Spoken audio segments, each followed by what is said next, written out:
My foster mom screamed at me for showing porn to my foster brother, which was a lie. She never saw what was coming next. I, 16F, have been in foster care since I was 10. For the past 2 years, I have been living with the Millers, John, 42M, and Karen, 39F. They also have 2 biological kids, Mike, 14M, and Sarah, 12F. At first, things seemed okay, but over time, the situation got worse. The Millers always treated me differently from their own kids. They gave Mike and Sarah new clothes, toys, and electronics, but I only got hand-me-downs or cheap stuff from thrift stores. I didn't mind this too much because I was used to not having nice things. What really bothered me was how they acted towards me. Karen often yelled at me for small mistakes, like not folding the laundry perfectly or leaving a dish in the sink. She called me lazy, ungrateful, and stupid. John never yelled, but he ignored me most of the time. When he did talk to me, it was usually to criticize something I did or to remind me that I should be thankful they took me in. Mike and Sarah picked up on their parents' behavior and started treating me badly too. They made fun of my clothes, excluded me from family activities, and blamed me for things they did wrong. Once, Mike broke a vase while playing ball in the house, but he told his parents I did it. I got grounded for 2 weeks and had to do extra chores as punishment. School was my only escape. I did well in my classes and had a few good friends. My teachers seemed to like me, and I felt normal there. But coming home was always hard. I feared walking through the door, never knowing what I'd be yelled at for that day. The worst part was during meals. The Millers often had nice family dinners with good food, but I wasn't allowed to eat with them. Karen would make me a separate meal, usually something cheap and basic like plain pasta or a sandwich. I had to eat alone in the kitchen while they enjoyed their meal in the dining room. They said it was because I was ungrateful for the food they provided, but I never complained about the meals. I tried really hard to please them. I did all my chores without being asked, got good grades, and never talked back. But nothing seemed to make them happy. Karen would find something to criticize no matter what I did. John would just sigh and shake his head, like I was a huge disappointment. There were some really bad incidents too. Once I got sick at school and threw up. The nurse called Karen to pick me up, but she refused. She said I was probably faking it to get attention. I had to sit in the nurse's office all day with a fever until John finally came to get me after work. When we got home, Karen yelled at me for disturbing everyone. Another time, Sarah stole money from Karen's purse. When Karen noticed the missing cash, she immediately accused me. I told her I didn't do it, but she didn't believe me. She searched my room and went through all my things. She didn't find the money, but she found a journal where I had written about how unhappy I was living with them. This made her even angrier. She ripped up my journal and grounded me for a month. I later overheard Sarah confessing to Mike that she took the money, but she never told her parents the truth. Despite all this, I never told anyone what was happening. My social worker visited every few months, but I always said everything was fine. I was afraid of what would happen if I complained. I didn't want to be moved to another foster home and have to start over again, and part of me hoped that if I was good enough for long enough, the Millers would eventually accept me. I did try to hint at the problems once. During a visit with my social worker, I mentioned that I often ate dinner alone in the kitchen. She asked if that bothered me, and I shrugged and said it was okay. She didn't push the issue. After she left, Karen cornered me and warned me not to say anything negative about them again.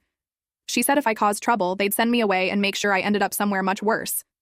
This threat scared me into staying quiet. I knew the foster care system could be really bad, and I was afraid of ending up in a worse situation. At least with the Millers, I had a roof over my head, food to eat, and could go to a good school. I told myself it wasn't that bad, and I could handle it until I turned 18 and aged out of the system. But recently, something happened that made me question everything.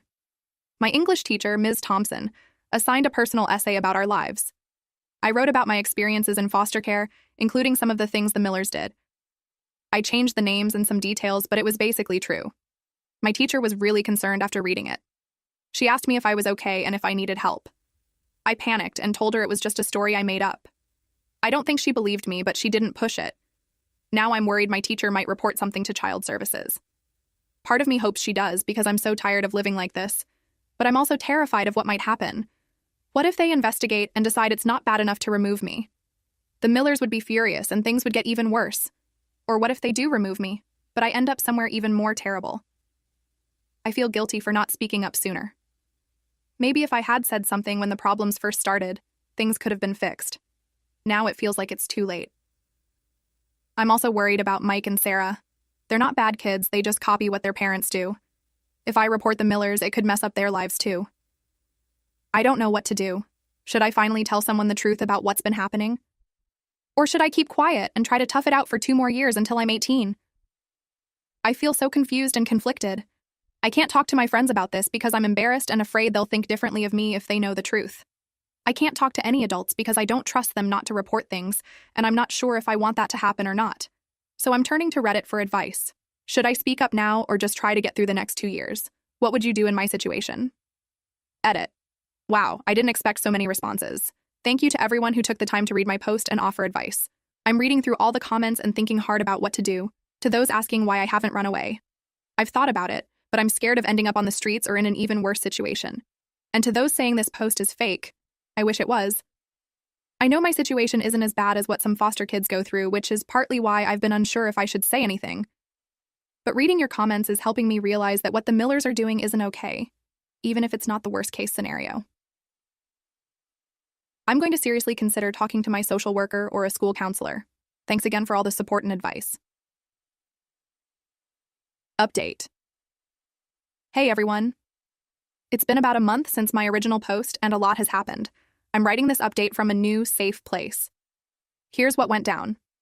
About 2 weeks after I made my first post, I was in my room listening to music with my headphones on. It was a rare, peaceful moment. Suddenly, Karen burst in, looking furious. She yanked my headphones off and started yelling at me.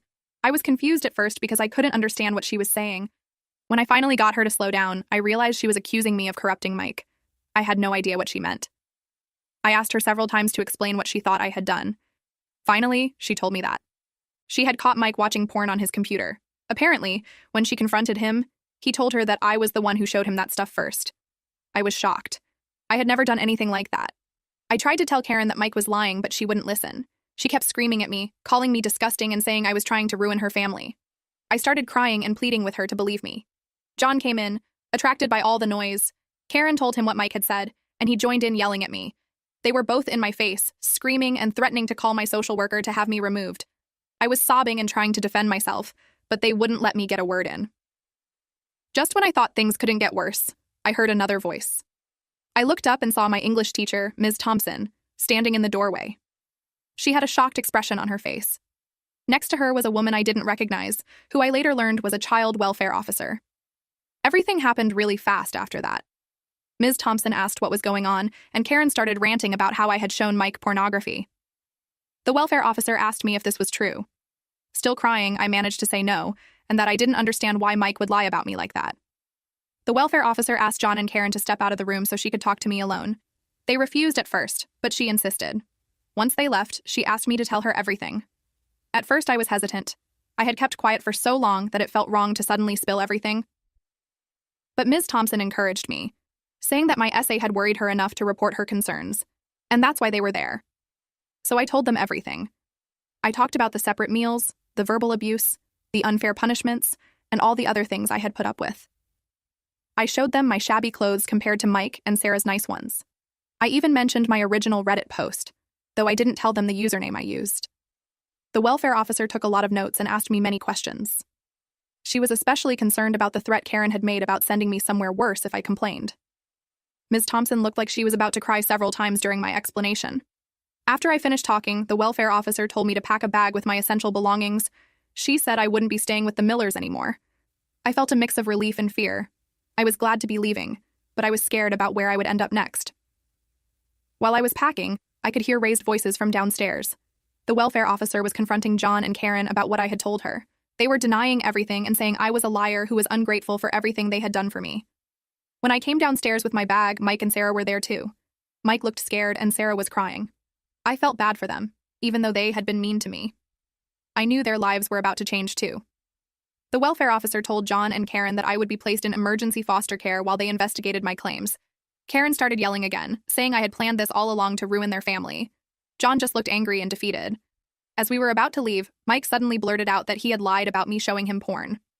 He admitted that he had found it on his own and blamed me because he was scared of getting in trouble. Karen looked shocked, but she still glared at me like it was somehow my fault. The next few days were a blur. I was placed with an emergency foster family temporarily. I had to talk to more social workers and even a police officer about my time with the Millers. It was exhausting having to tell my story over and over. But I also felt relieved to finally be honest about everything.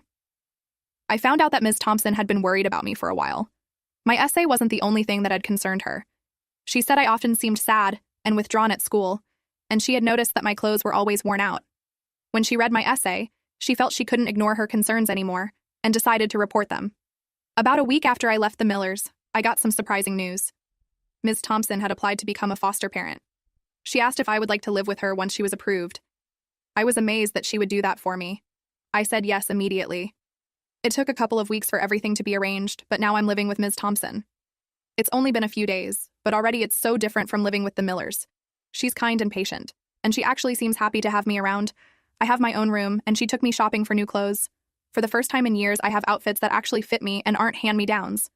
Ms. Thompson, she asked me to call her Rachel at home, but it still feels weird, is helping me deal with everything that happened. She found a therapist for me to talk to, which is helping a lot. I'm starting to understand that none of what happened with the Millers was my fault, and that it's okay for me to be angry about how they treated me. I'm also catching up on normal teenager stuff that I missed out on. Rachel is teaching me how to cook, we watch movies together, and she's even talking about maybe getting a dog. It's strange to feel so comfortable and safe in a home. Sometimes I still expect to be yelled at or punished for small mistakes, but Rachel is always patient when that happens. As for the Millers, I heard that they're being investigated by Child Services. They're not allowed to foster any more kids, at least for now. I feel bad for Mike and Sarah, because this must be hard for them too. But I hope maybe this will be a wake-up call for John and Karen to treat people better. I've thought a lot about whether I should have spoken up sooner. Part of me still feels guilty for not saying anything earlier. But Rachel and my therapist are helping me understand that I was just trying to survive in a bad situation, and it wasn't my job to fix things.